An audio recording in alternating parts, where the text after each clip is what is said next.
You are now listening to the I Think I Love My Wife podcast. And this is your best friend's best friend, Chidozie Okafor, ready to take you on another journey. Are you with me? Because I'm ready. Let's get it. This episode is sponsored by Nello Effect, a coaching and consulting service that helps people turn mindfulness into action as they navigate the dating world as well as their relationships. Follow on Instagram at nello.effect and find more information in the episode description. Welcome to another episode of I Think I Love My Wife. I'm happy that you guys are joining me, and Lamar has decided to come back to continue our conversation. So we're just going to jump right into it. We're going to start with the round robin questions, get a feel for how his answers compare to the other guys I've interviewed, and then we'll go on from there. You ready for these? Man. I don't think they're going to be too tough. All right. So just to give you the spiel, we're going to quick, short answers, 1 or 2 words if possible. And then once we finish, if there are a couple ones we want to double down on, we will. Okay. Cool. Is it necessary for your wife to be your best friend? Absolutely. Is it necessary for her to be your best friend before you propose? Not necessary. Okay. When you were dating, how did you think about like payment, in the sense of, was there an expectation that, hey, after so many dates, you expect her to pay, or was like, I'm paying for everything? Man, it didn't cross my mind, but she offered to pay on a couple of dates, and that was like phenomenal for me. I'm sure that taught you. I'm sure it showed you something. It showed me something. I'm sure that showed him something. And it was Papados too. What did you say? So she offered to pay. She found out I didn't eat crawfish. I'd never been introduced to crawfish, and then she found out I never ate at Papados. Sometimes you gotta see if it's a pump fake. They offered, they're not really expecting. No, that's real talk. She was like, "Hey, I gotta take you to Papados, my treat." Okay. From a priority standpoint, we think about love. Is it wife over children or children over wife? Wife over children. Was your wedding worth it financially? But we had a ball. I didn't. But was it worth it financially? Yeah. Was a ball worth how much you spent?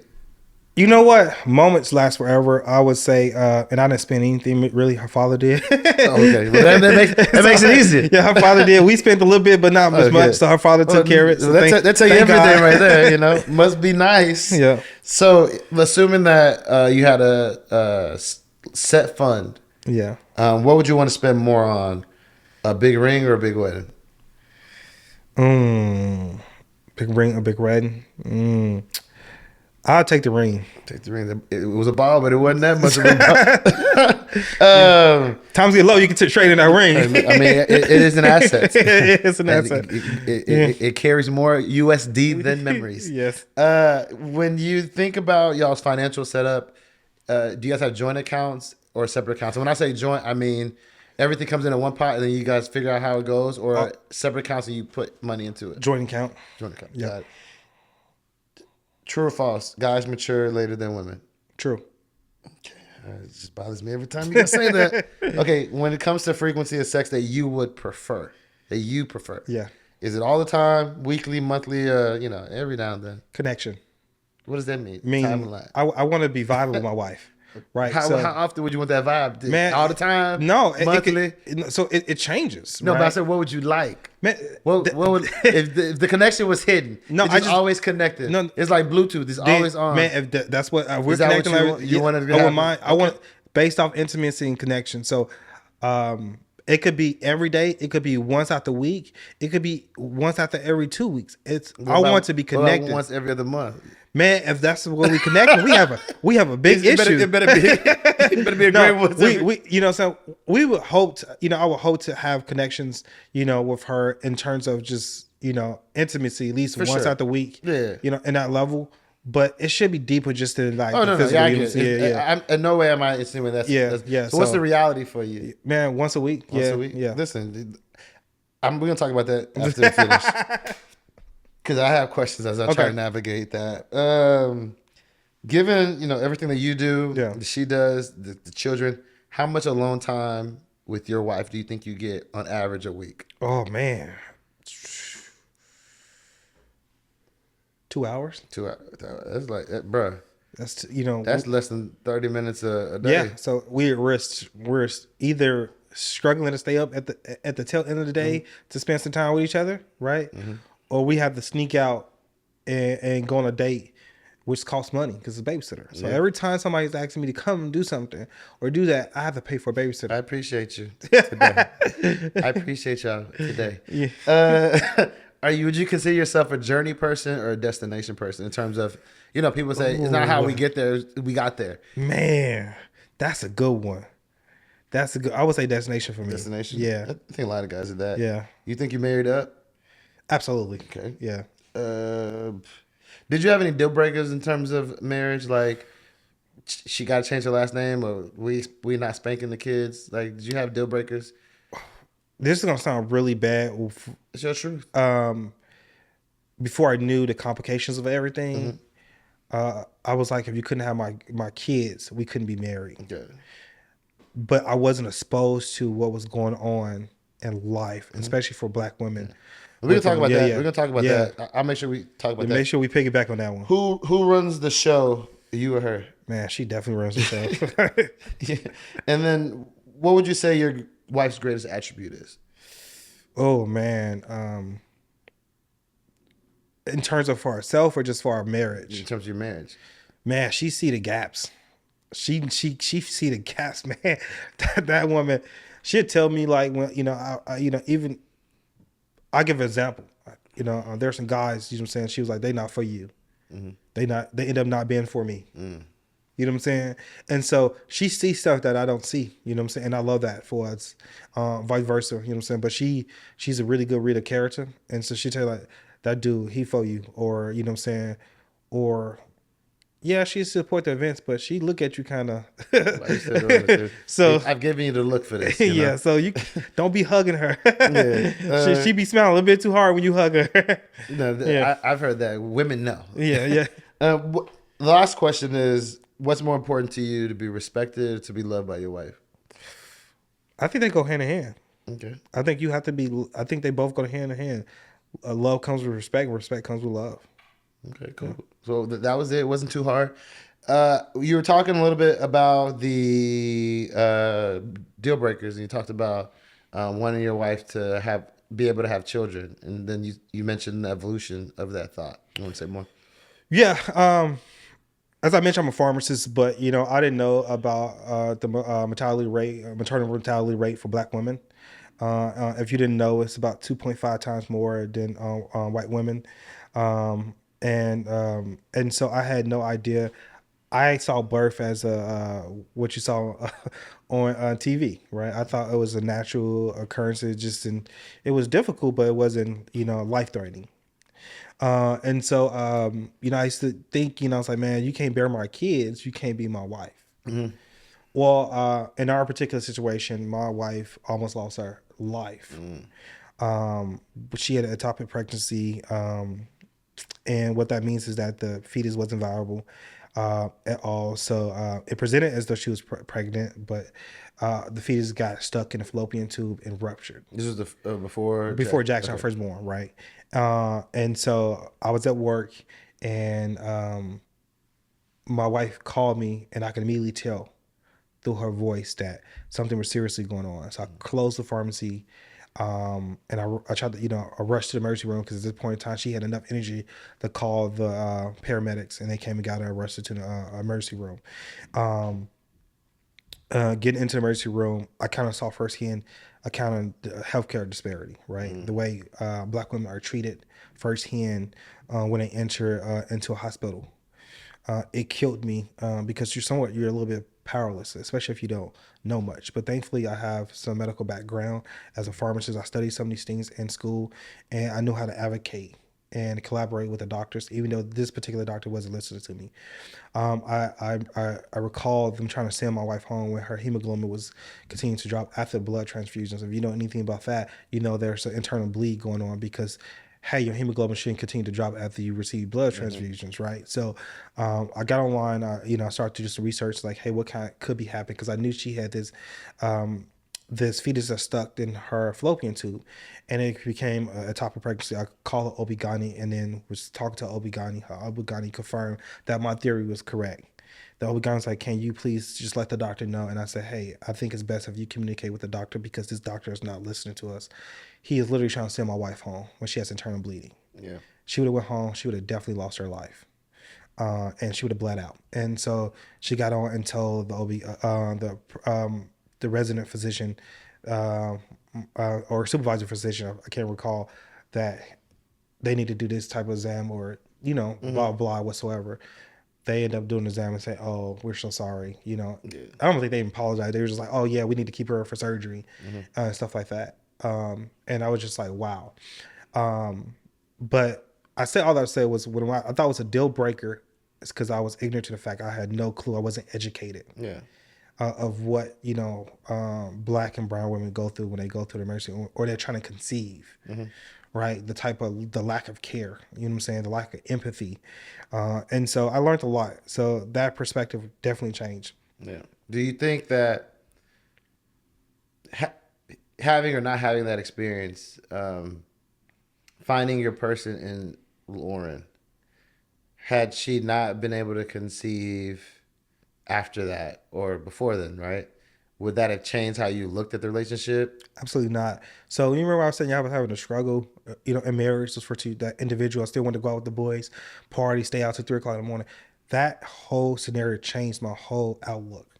I was gonna lose the person that I love the most on this earth right now, and so that changed my whole perspective. Right, it kind of supercharged my growth factor. Right, I realized like, man, life is short. You can lose her. Right, and we're about a year into our marriage, year and a half maybe, right? And I just remember that, and I took it hard. I I did. She probably consoling me, but I was frightened. I was like, man, and so it kind of changed. Like, my life is short, and I was like, oh, I see the concern you have of me staying out late and not knowing where I'm at. All those things. It was the first time I felt that type of fear. And so it definitely changed my whole outlook of things. I would have ride with her. There was many ways that we could have, raised a beautiful kid through adoption and whatsoever and all those things. And so I became more open to those options when I saw that it almost cost her life. Yeah, and I think what I hear you say in that is that, well, I look at it two ways. Yeah. On one end, there is like ignorance, like, and you see that in people talking about, if I don't have this, I can't take anybody serious, right? And so there's a ignorance or belief that like these things are really critical to be able to move forward, and then the realization that they're not. The other side of it that I see or hear you saying is that when you really care about someone, right? Because if it wasn't Lauren, right, somebody else, when you really love someone, things that you thought also were important, you realize may not, in comparison to being with that person. I think a good point there is that I value the person, not what the person can do for me. I value her, no matter if she could have bear my kids or not. I value her. I love her, and so I think that was what I kind of discovered during that moment, was that, it wasn't the output she can give me. It wasn't, oh, she didn't give me 3 boys, or she didn't give me this, she didn't give me this. It's no, I love you. And I'm in love with you. You know what I'm saying? So I think that's what kind of shifted right there, opposed to the pre-notion of, I'm married to a woman, she'll give me kids, and if she can't give me kids, then why am I married to her? Yeah, no, it's interesting because I hope I get this right, because we were church at home, not church in person, so my attention was different. But I believe last week, Pastor Conway at One Community Church, OCC, he's been giving us a series on relationships. And in this most recent one, he was talking about how in marriage and in those serious relationships, in order to be successful, you almost have to have like a funeral for yourself, because you are now becoming one. And it's about, to your point, the person you are with, not what they can do for you. Like, you don't come in saying, well, I'm in it as a transaction. I'm in it because I'm getting these things. So because I'm getting these things, I can give these things. It's about giving these things. And in order to just give, you have to kill aspects of yourself. Man, absolutely.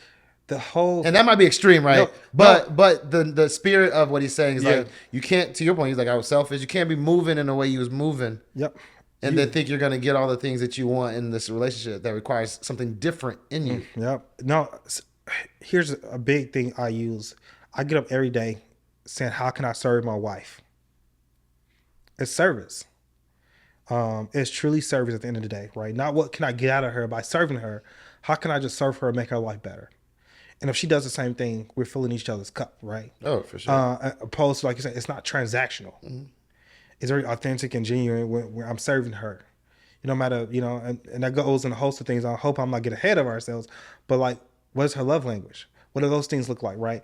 How can I serve her and make her day better, or take something off her, and make her, opposed to, man, if I do this for her, she got to do this for me. Yeah, no, I used to. I still tell people, but I'm engaged now, so it's not you're in a growth stage. I would tell people that when you're in a relationship, and what I wanted in my relationship, ultimately, the spirit of what I wanted to make sure that whoever I was with, in terms of you talking about list, that like one of the top things on there was that I wanted to feel confident that that whoever I was with would be willing to cover my back, even if that meant theirs being exposed, to make sure I was covered. Yeah.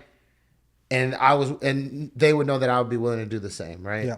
And not that I want to put that person in a position where they have to make that choice, where they protect themselves or make sure I'm good, but I have confidence knowing that that's the choice they would make. Yeah. And not requiring them to, but knowing that gives me confidence to just operate in that space. You want somebody to choose you. Yeah. Just like we get up every day and choose God. You know what I'm saying? That's what we choose to do, right? We get up to serve him and to be the best light. Do we succeed every day? Probably not. You know what I'm saying? I know I don't. You know what I'm saying? But I have a goal of trying to succeed every day. And so I want somebody to be in that ring for me, just like, you know what I'm saying, fight for me, because then we cover each other. For sure. Now, I definitely get that. I definitely get that. And so since we I don't want to get too sidetracked, but you were mentioning, you guys were having, try to have the first pregnancy, unsuccessful. After that, Jackson, right? Yep.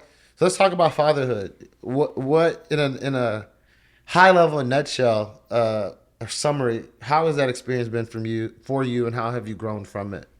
Mind blowing. Like, those are those good adjectives. Man, golly. It's nothing like raising you. It's nothing like, pointing to somebody the way, and they're emulating everything you do. They're looking at you for everything. It really gives you as a inside look of who you are, right? It checks those places that are deep down in you that you never check. Like when I get frustrated, I was just telling my therapist yesterday that one thing I want to get really good at is learning how to deal with my frustration better, right? I grew up in a household that you weren't allowed to be frustrated. What you crying for? Your mama, pop. Oh, what you crying for? Now you got something to cry for. Yeah. And so I never got to experience those range of emotions to the death, right? Oh yeah. And I understood why. I grew up in the South Side of Chicago. Can't afford. I can't afford to be emotional. Yeah. I can't afford to be, that way. But my kids are growing up in Mansfield. You know what I'm saying? And my mom did the best she could raising 4 boys. Oh, yeah. And the whole idea is to evolve and do better. That's a whole nother topic of grace you show your parents for doing the best with what they have, right? Yeah. And so I say that to say that, man, I get to do some amazing things as a father that I didn't get to enjoy. And that's just mind-blowing. That's a word right there. I thought I knew where you were going, but and I would say that's the privilege of me having my parents, both my parents, married for 40 years there. Because I thought you were going one way, but to get joy out of being able to give what you did not receive, like there's so much compounded in that of awareness, growth, and now delivery of that to see the fruit of then that as well. I'm able to just do some things and I'm not too sure who gets more joy out of doing it, them or me, because it's amazing. It's truly amazing to be able to impart so much on such impressionable minds. The people look at you like heroes. You know what I'm saying? My sons them think I'm the biggest dude until like Terrence to somebody come around. Somebody physically bigger. Just to my friends that 6'4" come in and been like, oh, he's tall. There's a bigger guy.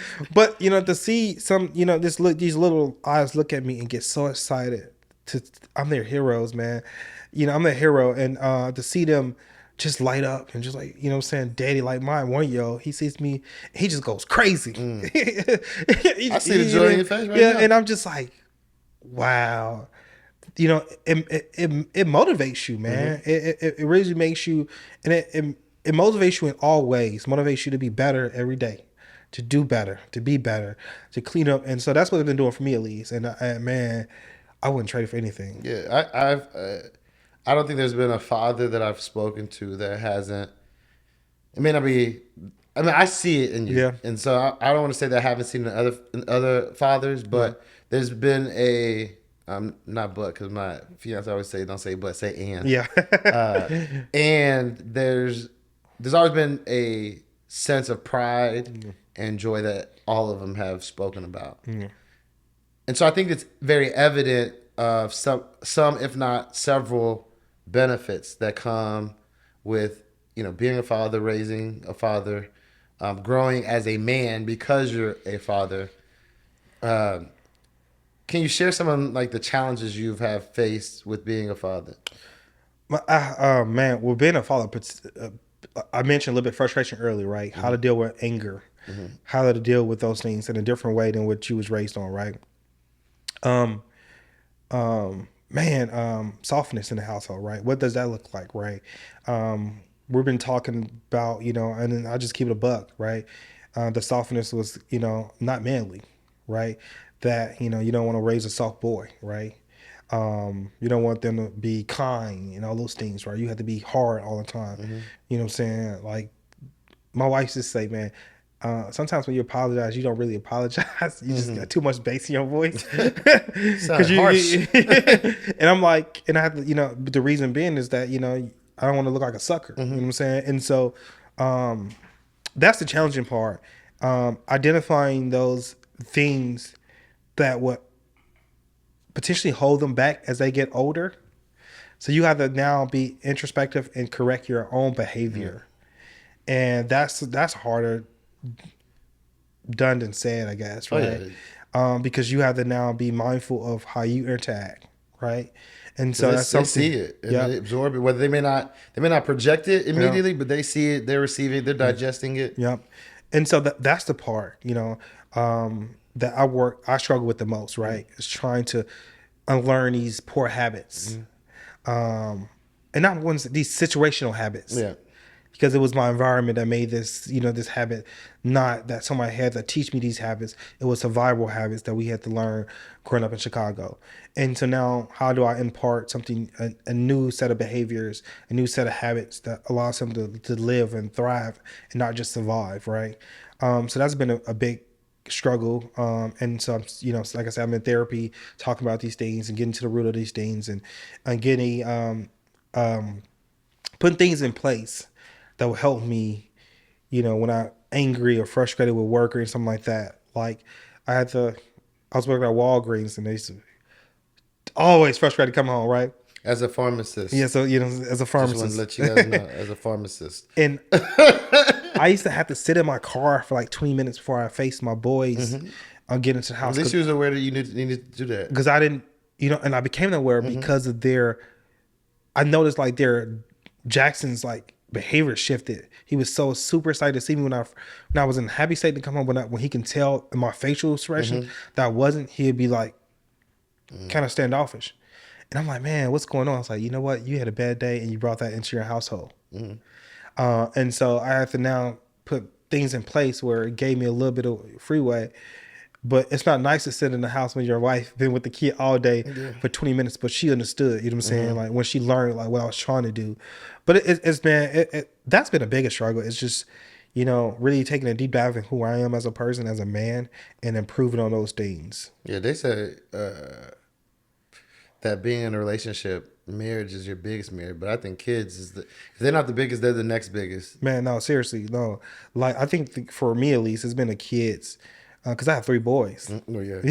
So it's a reflection of me. You didn't get this one, you got the other piece of that one? Yeah. So it's for me to continue to improve and strive to be better, to show them and model what I want them to be better. You know what I'm saying? Because of course I want them to be better than I am. Yeah. That's the ultimate goal, right? Yeah. You're training up people that you want to see what you're, you know what I'm saying, that you've been able to see in this lifetime, right? And that takes a lot of work, right? Yeah. No, for sure. Are you guys done? Absolutely. You snip or you? I snip. So I don't want to belabor it, but I do think that has become. I don't want to call it a trend, but I think more men, especially men of color, are becoming more comfortable with that procedure being done. What was your initial thought process of doing it? How did it go? Just quick. Oh, it's a funny story. Actually, I was trying to get snipped before my third came. I called. Missed the appointment. No, I called to inquire. They never called me back, so I forgot about it. So what's funny is that when we found out we were pregnant, I called them back. I said, "Hey, y'all owe me 18 years or 20 years of pay." The lady was like, "What are you talking about?" I'm like, "You know what? I called you guys on this day. My wife told me this day that she was pregnant. You know what that means? It is y'all responsibility for not returning my phone call that I didn't get in time. Good. Now you're responsible for this kid." The lady broke down on the phone. She was just dying left. She's like, "It doesn't work that way, sir." I think it would make a great case to go to trial. I don't know if you would win. No, I was like, man, but Jameson's been the best thing that's happened to us, right? Yeah. It has solidified our family, but he was the last. Yeah, so he's a snip. I'm following up this time. Yeah, I did, absolutely. I called right after I found out she was pregnant. I was like, "Hey, I didn't get in immediately." Was it as bad as you thought it was, procedure-wise? Absolutely. No. So a big part of what I did it for was majority of the time, it's outpatient. So you get snipped, you get to go, right? And then when you look at what my wife has been through in type of pregnancy, she had C-sections, right? She's been underneath a knife. I'm not gonna put her through that, right? You think about what our women go through to preventive measures, right? Birth control, how that regulates their hormones, how those things can affect their body, blood clots, heart attacks, all these things, right? Mood swings, headaches, and stuff like that. That's on top of like things that Black women are preconceived typically have. Exactly, right? And how that changes their whole body. You know what I'm saying? And so I was like, it's a clip, it's a snip, and I get to go home. Like, why would I want her to go through more? It's time for me to step up and do it, right? So I didn't have a problem with it. People was like, well, what if you want more kids? I was like, you know what? I am blessed to have 3 beautiful boys. I am good. Yeah. I am good. You know, I'm a kingmaker. Listen, yeah. How long did it take you to get back to normal? Like in terms of, like any procedure, you did it, you came home. When were you feeling like yourself again? Man, I could Google it, but I don't actually know what the process feels and looks like. I think it's about a week until you feel good. But Jesus, it's a long week. So, and I just like I said, I'll keep it because I know you're really trying to get to the depth of things, man. That first time going back, and be intimate with my wife, and you shoot out blood, and you be like, what's going on? It's a normal process though. Well, it's good to know. I didn't know that. Yeah.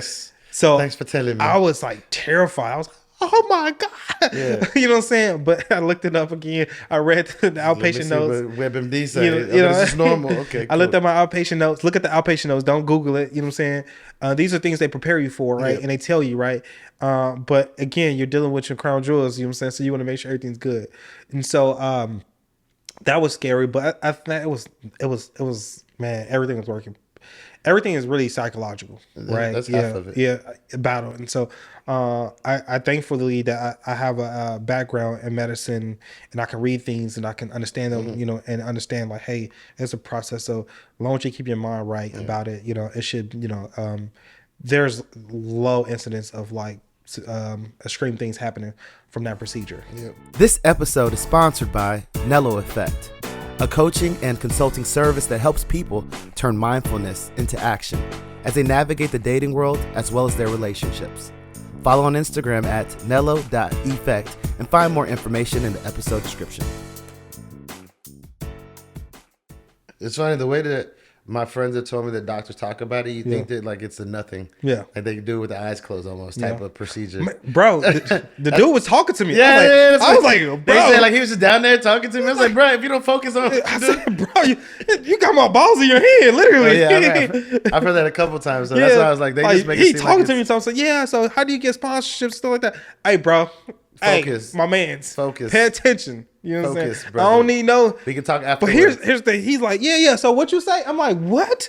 Yeah, Bro, chill out. I've heard that before. Maybe I'll go to the same doctor. So I just close my eyes. Like, I'm not talking to this dude no more. You need to focus. Yeah, listen, I've heard that multiple times. Yeah, I know we don't have. I know you have to run. We don't have a ton of time. Yeah. And so, part of how we got here was talking about your experience with fatherhood. Yes. Things that you've learned. Yes. How have you grown? Yes. I know with your family, there's been some additional challenges that you guys have to navigate. I'd love to hear your those challenges and then how that has impacted your family. I wouldn't even say challenges anymore. I used to say challenges myself, man.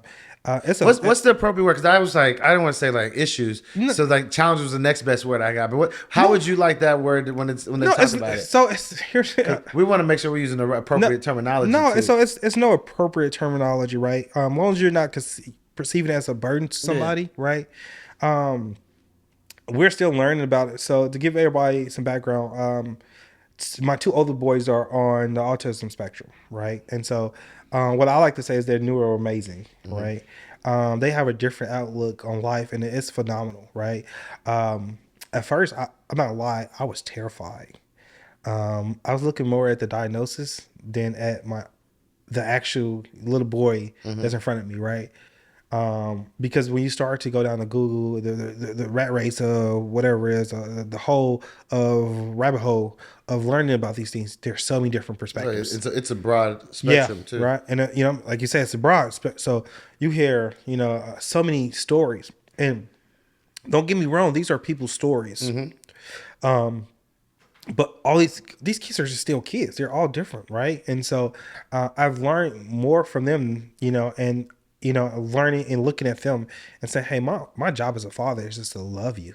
Yeah. It's to point to you, right? And there's some couple of things, because when you go into fatherhood, you all have these things that you're expecting to do, right? So for me, it was, I want to take my kids to the basketball games. I'm not in Chicago, so we can go to the Mavs game when it's Chicago. You know what I'm saying? Yeah. But I'll be able to do all these things, really, right? And now now you're learning about sensory, issues and stuff like that. Sensitivities with stuff like sensory, that. yeah. Or things that, here's the kicker. These are things that I want to do. Yeah. Not what they want to do. So I'm making their life about what I want to do. And not understanding that might be what they want to do. My Jackson, he loves to sing. I can't sing word for anything. That boy know way more songs and lyrics than I do already. He's only 6. So what's my job as a father, right? You better learn some songs. Exactly. Exactly. And so, Pull up the lyrics. Exactly. And stuff like that. It's so funny because right now he's on Good by Usher, right? He knows so many different songs. What time song? And so, but when I discovered that, and I said your job as a father is to love them, it opened up so many pathways. You have to lean into those things. Yeah, independent of how you feel. Yeah, because here's the thing: you start to go into the things, and depending on what a kid falls on the spectrum, it could be very severe or very mild, right? And I can't speak to everybody's case. I know you can speak to our case, and what I learned was, man, these little boys are they're amazing. Yeah. And I get to experience this, right? And yeah, I might have to, adjust things the way we would typically do it in a neurotypical way so that they can comprehend or do these things. And that's fine with me, right? So my oldest Jackson, he's verbal. What does that mean for those that don't know? Verbal means that he is vocal. He's using words. He's using language. He is now starting to use sentences and have back and forth conversation, right? That was delayed. Most typically you start to see that kids forming their words about a year old, start to have a couple of words in their deck and stuff like that. By their 2, they're starting to have some type of back and forth conversation with you. By their 3, and I could be missing these milestones, but every kid is different. Yeah. And my second, Jai, he's pre-verbal. Meaning that he's not using his primary way of communicating is not through words. He points, he uses gestures and stuff like that. He's probably going to start to use sign language and stuff like that. He's 3, right? So it just takes me, and so we have this notion as human beings that everybody primary source of a way of communicating should be verbal. That's not the case. Right. And because some people don't see things, they hear things first. Right. Yeah. And so we have to adjust and understand that everybody's not created the same, and be okay with that, and put them in environments to win. Yeah, it's right? like Americans thinking everybody got to speak English. Yeah, It's like, exactly. there's a lot of languges being spoken just because that's all your world knows. You just made me think about somebody. But so I don't want to get off political. I just thought about a yeah. little clip. But Yeah. yeah, it's that point. So it's been a journey, man. It's a lot of learning. It's a lot of like readjusting in the household, and so I don't call it a challenge, because it's not a challenge. It's just a learning experience. And it opens my eyes up to so much more too, right? So it's and the growth I get to experience them have, right? When people say they're not going to be able to do this, they're not going to be, and even sometimes, like, again, you're reading all this stuff like, oh, he might not ever do that. And then he goes off and does it. You're like, whoa. Yeah. You know what I'm saying? So now it has, I would say, be mindful of kids. Every kid is not, every kid is different, no matter if they're neurotypical or neuroamazing. Your goal is to love those kids and to put them in winning environments to grow them. Yeah, I really appreciate you, opening your household and your world to share that. Yeah. I am curious to know, because you talked about your growth in that and things that you had to, how you had to adjust in the beginnings. And I'm asking these questions more so for someone that might be going through that experience, especially in the early stages of awareness. Was there like any guilt or embarrassment from when I say because it's like going to therapy, right? People I don't want you to know I'm going to therapy. Yeah. Was there any guilt or embarrassment from once you guys realized that was where your children landed on the spectrum, and how did you navigate that internally? Okay, so shout out to my wife. She's an animal with it. She's one of those things that she's gonna find all the data, and so and learn so much about it. Right? Me, I was in denial. How is he? Jackson. Was saying his alphabets in like 7 months or something like that. Complete alphabets. His numbers almost count up to almost 100. Right? He was singing early, right? And so I was just like, this is not possible. And I'm like, who has autism? I have, nobody in my family has autism that I know of. Nobody in her family has autism that we're aware of. Like, how is this possible? What is it? You know what I'm saying? And then you go online, there's just not too much about it. And then you get in a whole like rabbit hole. Is it immunizations? Is it food? Mm-hmm. Is it this, and all these things, right? And so, quite naturally, I'm a problem solver, so I'm trying to solve the problem. I'm sure that's probably the most frustrating part. Yeah. Because some things there's nothing you can do in those cases to at least.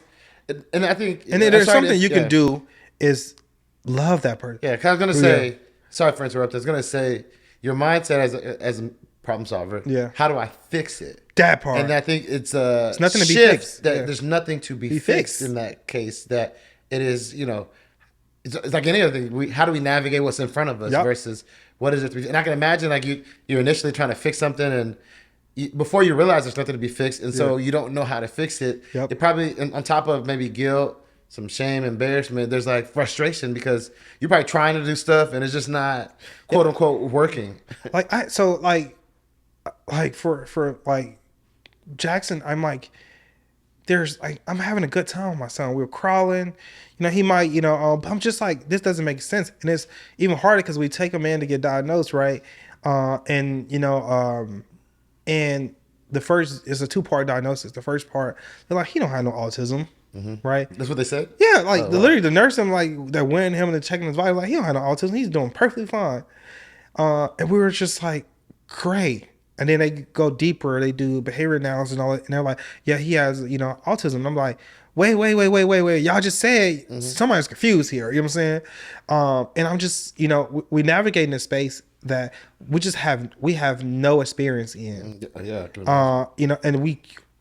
And everybody's telling us it's going to be all right. That's not what you want to hear when you first hear your kid going through something. You're gonna be all right, even though it is true now. Yeah. Thankfully for my village for telling me like, hey, you know what I'm saying, you can get through this and stuff like that. But at the time, I was angry, man. I remember getting a full diagnosis at work. I was on lunch break at work, and I cried. I broke down and cried. But here's the thing: the revelation came when I realized that I was making this more about me than my son. right? And so when I realized that I needed to shift my mindset about this and realize that, hey, love your son, do the things that's necessary for son. There's nothing different. And I tell you, there's pretty much not too much difficulty is going on in our household at all. There are some things that might not happen at the milestones that we want them to happen at, but they eventually happen, or we work through them. You know what I'm saying? And so it has been just a really, really, really new experience in our household, because we're learning how to communicate with Jai in different ways that brings us joy. We learn how to build upon Jackson and what he's learning, right? And saying, hey, can we use music as a pathway for other things, social interaction, and all those things. So when there's a will, there's a way, and we just have to be open to that way and realize that it might take us to learn something different to help our kids thrive. And I think that's what we've been up to. And like I said, kudos to my wife. She's been really phenomenal in finding us environments to put them into, for they can thrive, to get them the additional help, like occupational therapy, speech therapy, and all those things. And so it's finding those those practitioners to help in a collaborative approach. Gotcha. To work with the boy. So, man, it's again, that's my particular experience. Again, Sure. It's gonna look different. It'd be different for everybody. And so I would just say, man, just focus on loving your kids. Yeah.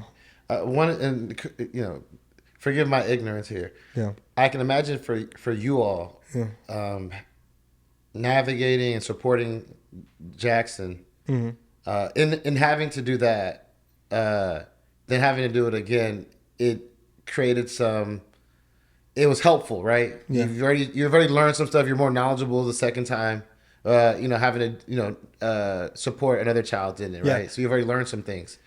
Do you feel like was some benefits in the way that your children engaged by both of them being on the spectrum, or it's like totally different for each one? They presented totally different. Got it. However, emotionally, I was more ready for Got it. it. Emotionally, I was more built up for it because of the joy I had with Jackson. You know what I'm saying? So I realized that, hey, how dynamic my boys are. So for instance, I'll give you one quick story.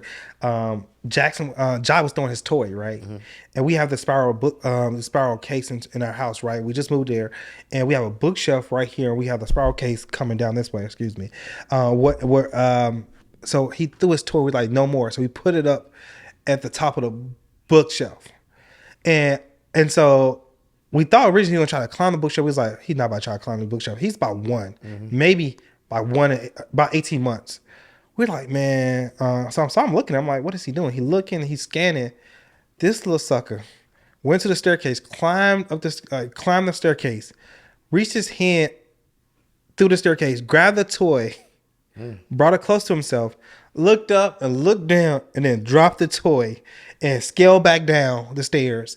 And my wife went to go run against him and say, no, he worked for that. Yeah, problem solving. Yeah, problem solving. Problem solving. And so that was like a big moment in my life when I was like, man, they're gonna be fine. Yeah. There's nothing, I was like, they might present different, but hell, I present different to some folks. Oh yeah, for sure. You know what I'm saying? We all do. We all do. We're human beings. We're different. We're made differently. So that's a great story. I was more so thinking in the sense with Jai, you said you're probably gonna start signing, right? Yeah. And so I imagine you guys will learn to sign. Yes, we will. Do you think that presents a opportunity for Jackson as he learns, or Jackson knows sign a little bit more right now. He learned sign.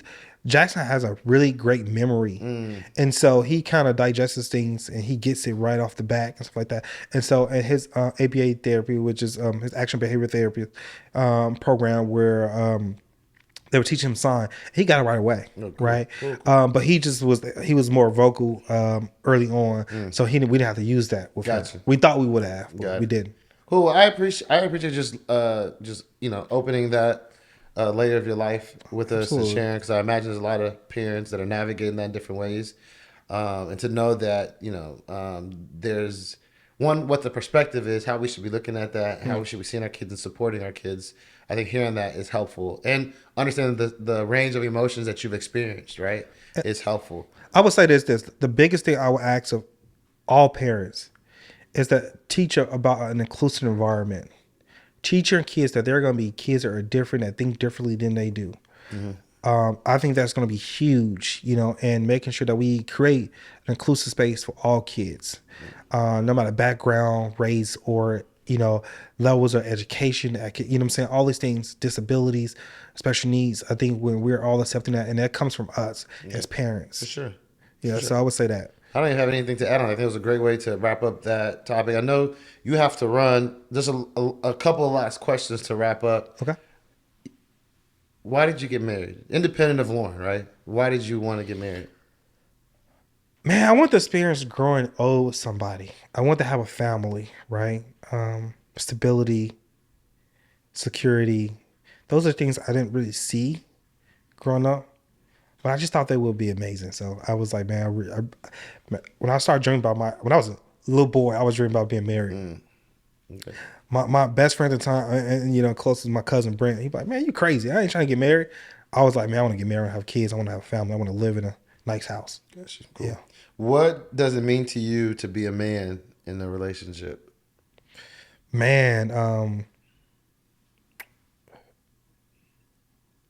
accountable, responsible, a provider, a protector. Those are some things that come right off,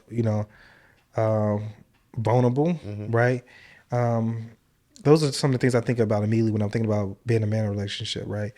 But I think, we sometimes, I heard this from Pastor Carter, is that when we talk, the Bible talks about being a head, we think about we can make all the decisions and stuff like that. And I don't think that's the case. I think about being a head is about being responsible, being accountable for your family, for the things. So that's what I think about. Gotcha. I couldn't agree more.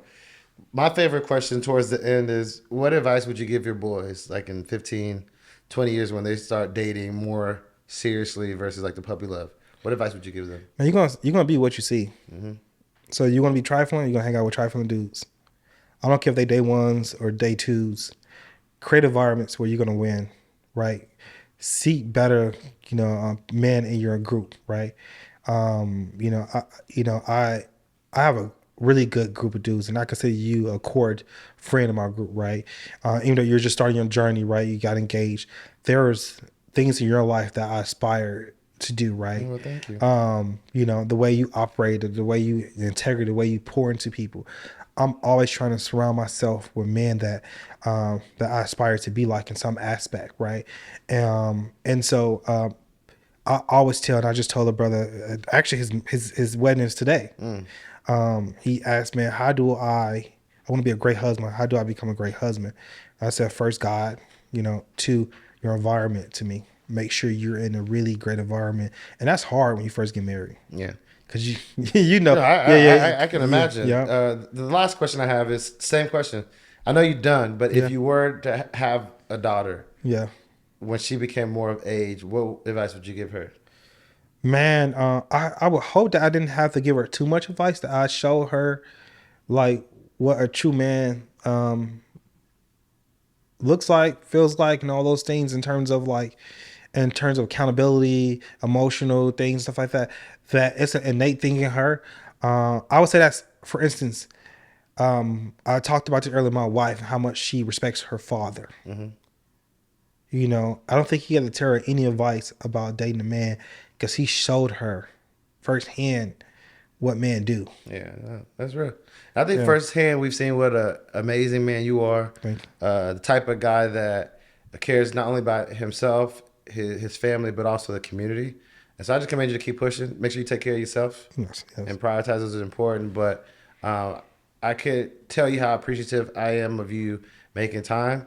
If you enjoyed today's episode, make sure you subscribe to the podcast on YouTube. Lamar, I appreciate you for your time. This was great. I learned a lot. I hope you guys did too. Make sure you subscribe to Instagram at ThinkLoveWife. Tune in next week. We'll have another guy in the seat. Hope you liking the set. Until next time, you know what it is. Hope the conversation keeps going.